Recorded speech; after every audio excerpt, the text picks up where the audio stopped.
সাইদি সাহেবের বাড়ি যারা দেখতে আসবেন পিরোজপুরের জিয়ানগর, এখানে আসবেন। ঘোষেরহাট বাজার থেকে জিজ্ঞেস করলে যে কাউকে জিজ্ঞেস করলেই দেখিয়ে দেবে। এবং এখানে একটি সাইনবোর্ড আছে, ওনার বাড়িটা হলো ওই এইচডি মদিনাতুল উলুম দাখিল মাদ্রাসা।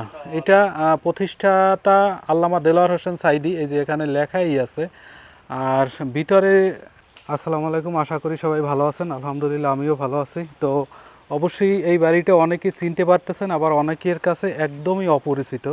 যাই হোক বলে দিই, এটা হলো আল্লামা দেলোয়ার হোসেন সাইদি সাহেবের বাড়ি, অর্থাৎ কোরআনের পাখি আল্লামা দেলোয়ার হোসেন সাইদি সাহেবের বাড়ি। অর্থাৎ এখন হলো 2025 সালের 7 মাসেরও শেষ, প্রায় 8 মাস। তো আজকের এই দিনে আল্লামা দেলোয়ার হোসেন সাইদি সাহেবের বাড়ির কী অবস্থা, এটা একটু দেখানোর জন্য আপনাদের মাঝে একটা ভিডিও দেওয়ার জন্যই আজকে আবার কোরআনের পাখি আল্লামা দেলোয়ার হোসেন সাইদি সাহেবের বাড়িতে আসছি। তো বৃষ্টি পড়তেছে, আর এই রাস্তা দিয়ে আগে একটা সময় এই পাশে লঞ্চ ভিড় করতো আর কি, লঞ্চ দাঁড়াইতো, যাত্রী ওঠানামা করতো। তো সেটাও একটু দেখাবো। আর এই সাইডে আমার প্রথম ভিডিও, অর্থাৎ 2019 সালে যখন আমি ভিডিও করছিলাম, সেই ভিডিওতে আপনারা দেখছেন যে এইখানে একটা কাছারি ঘর ছিল। কাছারি ঘর বলতে যেটা আমরা বুঝি যে এইটা হলো তার বসত ঘর। আর যারা মেহমান আসতো কিংবা বৈঠকের জন্য যারা আসতো তাদেরকে নিয়ে এইখানে বসে আলোচনা করতো। আল্লামা দেলোয়ার হোসেন সাইদি সাহেবের যে জন্মস্থান, উনি যেখানে বড় হয়েছে সেই জায়গাটা আর সেই বাড়িটাই একটু আপনাদেরকে বাড়ির ভিতর থেকে ঘুরিয়ে নিয়ে আসি। যদিও এর আগের অনেক ভিডিওতে আপনাদেরকে এই বাড়ির আনাচে কানাচে কোথায় কি আছে আপনাদেরকে দেখানোর চেষ্টা করছি এবং দেখাইছি, এবং ওনার কোথায় কি আছে, অর্থাৎ আরও কি বাড়ি ঘর আছে কিনা, সবগুলোই আপনাদেরকে আমার ভিডিওর মাধ্যমে দেখানোর চেষ্টা করছি। যারা এখনও আমার ভিডিওগুলো দেখেননি, আশা করি চ্যানেলটি ভিজিট করবেন। ভিজিট করলে আমার সেই ভিডিওগুলো দেখতে পারবেন। অর্থাৎ আল্লামা দেলোয়ার হোসেন সাইদি সাহেবের সকল ভিডিও, অর্থাৎ পিরোজপুর যেখানে তাকে মাটি দেওয়া হয়েছে এবং যে জায়গায় তাকে যে ওনার আর কি যে সমস্ত প্রতিষ্ঠান আছে, পিরোজপুর সাইদি ফাউন্ডেশন, এবং ওনার এলাকায়ও একটা প্রতিষ্ঠান আছে। আজকে ওনার এতিমখানায় গেলাম, অর্থাৎ ওনার স্ত্রীর নামে যে এতিমখানাটি, সেই এতিমখানায় গেলাম। দুপুরে এতিমদের সাথে খাওয়া দাওয়া করলাম। এক প্রবাসী ভাই টাকা দিছিলেন, সেই টাকায় বাজার করা হয়েছে। যাই হোক, আমি একটু বাড়ির সামনের এই জায়গাটা, সামনের একটা বড় বারান্দা, যদিও আগের দিনের ঘরগুলো এরকমই হয়।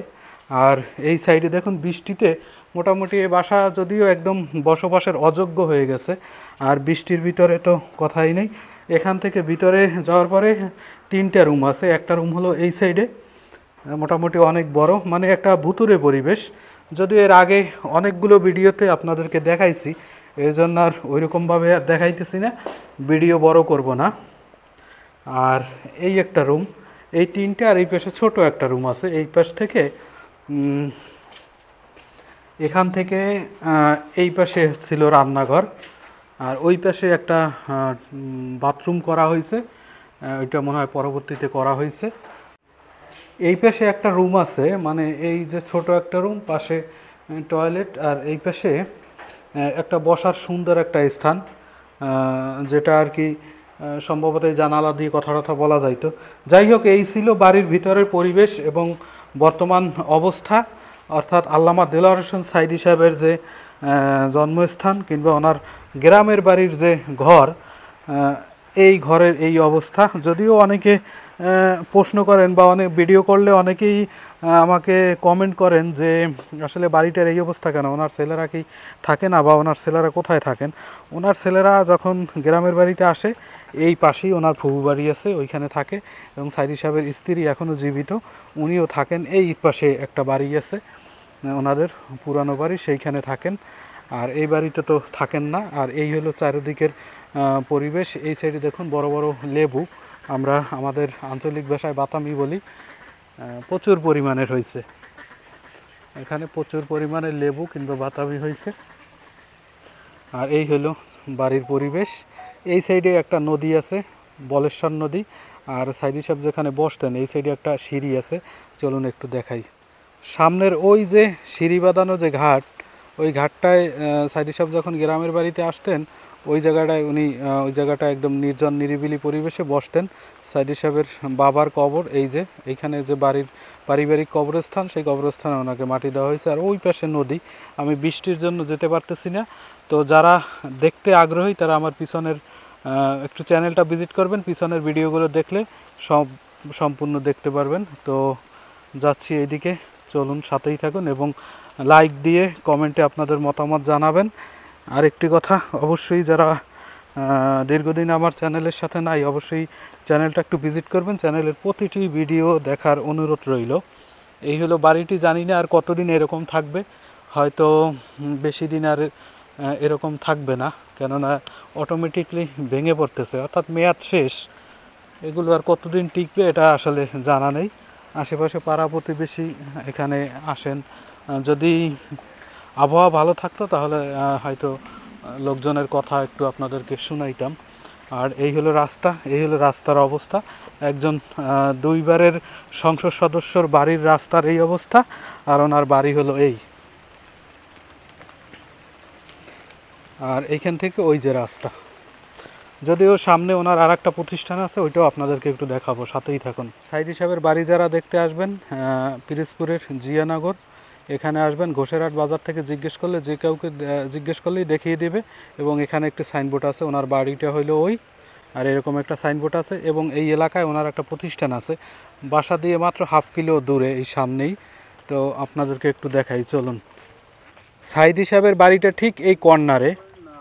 তো সাইদি সাহেবের বাড়ি থেকে হাফ কিলো আগে, মানে বাড়ি যেতে হাফ কিলো আগে আর বাড়ি থেকে আসতে হাফ কিলো পরেই এই যে ওনারই একটা প্রতিষ্ঠান, এসডি মদিনাতুল উলুম দাখিল মাদ্রাসা।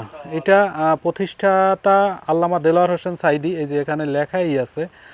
আর ভিতরে আসলে আমি আপনাদেরকে দেখাইতে পারতেছি না, এইটারও আলাদা একটা ভিডিও দেওয়া আছে, আপনারা দেখবেন। এইটার এইখানে তালা মারা, এর জন্য আমি ভিতরে প্রবেশ করতে পারতেছি না, তারপরও আপনাদেরকে একটু ওইখান থেকে দেখাই। এই পাশে আছে কয়েকটা টিন সেট বিল্ডিং, এই সাইডে বড় একটি ভবন আছে। আর এই গ্রামের নাম হলো সাউথখালী ট্যাপসাবুনিয়া গ্রাম। এবং এই পাশে আছে টিন সেট এবং ছোট ছোট কয়েকটি ভবন, এই পাশে একটা মসজিদ আছে। এই হলো এর চারিদিকের যা যা আছে। আর মোটামুটি রাস্তা এইটা হলো সদর রাস্তার দিকে গেছে, অর্থাৎ পিরোজপুর থেকে যারা আসবেন বা দেশের বিভিন্ন স্থান থেকে যারা আসবেন এই রাস্তা দিয়ে আসতে হবে। আর এই হলো চারিদিকের পরিবেশ ভিতরের। সাইদি সাহেবের বাড়িটা ঠিক ওই দিকে। তো আজকের ভিডিও থেকে বিদায় নিচ্ছি, ভালো থাকবেন, সুস্থ থাকবেন, আল্লাহ হাফিজ। আর গ্রামের যেরকমই পরিবেশ হওয়ার কথা ঠিক সেরকমই আছে। এই যে